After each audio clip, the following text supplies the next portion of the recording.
Assalamualaikum warahmatullahi wabarakatuh. Jumpa lagi dengan channel Dr. Edwin Cono dalam acara Bincang Sehat, yang mana pada kesempatan ini saya akan mencoba membahas satu topik yang berkaitan dengan sunat. Ya, biasa kalau ada orang tua datang ke dokter untuk menyunatkan anaknya mesti ada beberapa pertanyaan.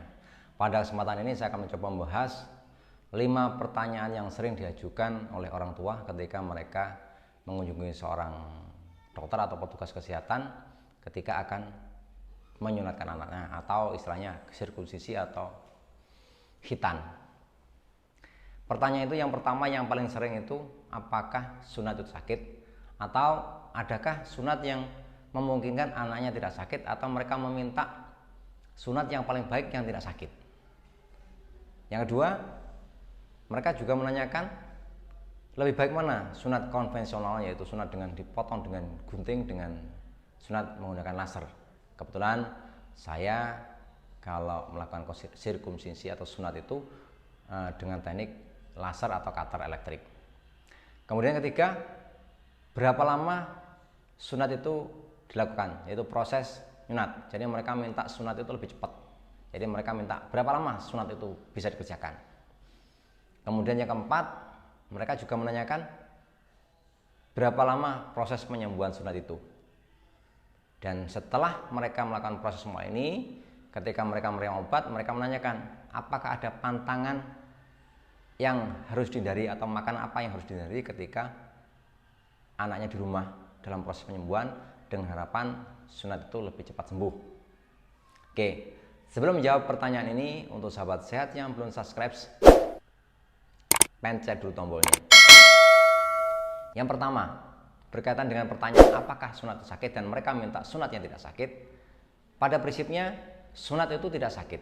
Sakitnya pada waktu memasukkan obat anestesi, obat menghilangkan rasa sakit pertama kali.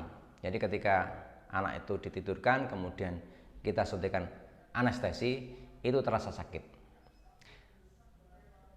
Tapi sifatnya juga relatif, tergantung anaknya masing-masing. Apabila anaknya sudah siap, sudah berani, walaupun terasa sakit pun mereka tidak ngeluh, karena ada pandangan apabila sunat itu nangis itu memalukan sebagai laki-laki, jadi mereka bisa menahannya. Tapi kalau memang pada prinsipnya anak itu takut, maka walaupun disuntik sedikit pun atau belum disuntik pun mereka sudah nangis dan merasa takut dan mereka bilang sakit. Jadi sunat pada prinsipnya tidak sakit, tergantung anak masing-masing. Kemudian yang kedua, lebih bagus mana, sunat dengan cara laser atau dengan cara konvensional? Bagi saya, petugas kesehatan yang melakukan sirkumsisi dengan cara laser atau cutter elektrik, cutter elektrik itu lebih baik dengan beberapa alasan. Yang pertama, apabila kita menggunakan sunat dengan cutter elektrik, maka waktu penyunatan lebih cepat. Kemudian yang kedua, resiko perdarahan lebih sedikit. Yang ketiga, proses penyembuhan juga lebih cepat karena resiko terjadi infeksi juga lebih sedikit. Kemudian yang ketiga, berapa lama proses melakukan sunat cutter elektrik ini? Berdasarkan pengalaman saya, apabila kondisi alat kelamin anak tersebut sudah bagus, istilahnya sudah terbuka, kulupnya sudah terbuka, kepalanya sudah kelihatan sampai lehernya, maka proses itu rata-rata 10 menit sudah selesai.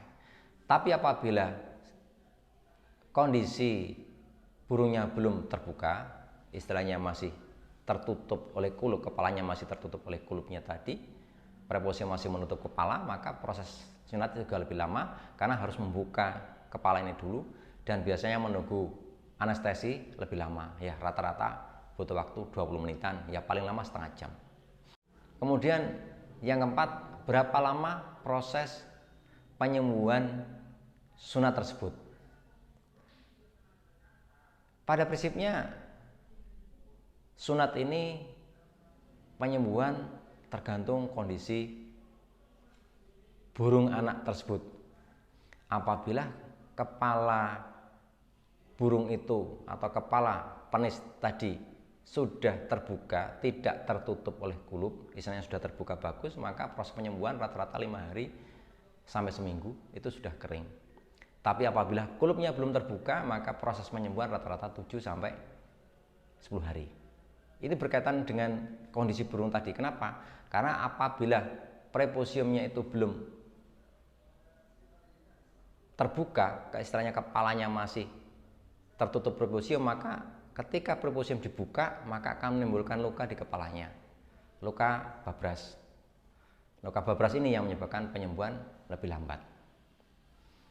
Kemudian yang terakhir, setelah selesai proses ini, kemudian pada waktu dikasih obat, biasanya orang tua menanyakan, apakah ada pantangan tertentu untuk anak-anak tersebut untuk makan makanan seperti telur, daging, dan sebagainya. Ini biasanya di daerah-daerah tertentu mereka dilarang makan telur dan sebagainya, ditakutkan akan timbul rasa gatal dan proses penyembuhan lebih lambat.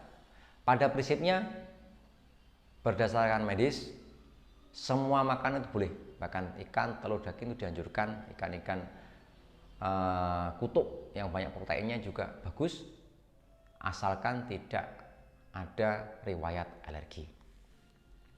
Saya rasa cukup sekian info saya mengenai berapa pertanyaan orang tua yang berkaitan dengan sunat anaknya.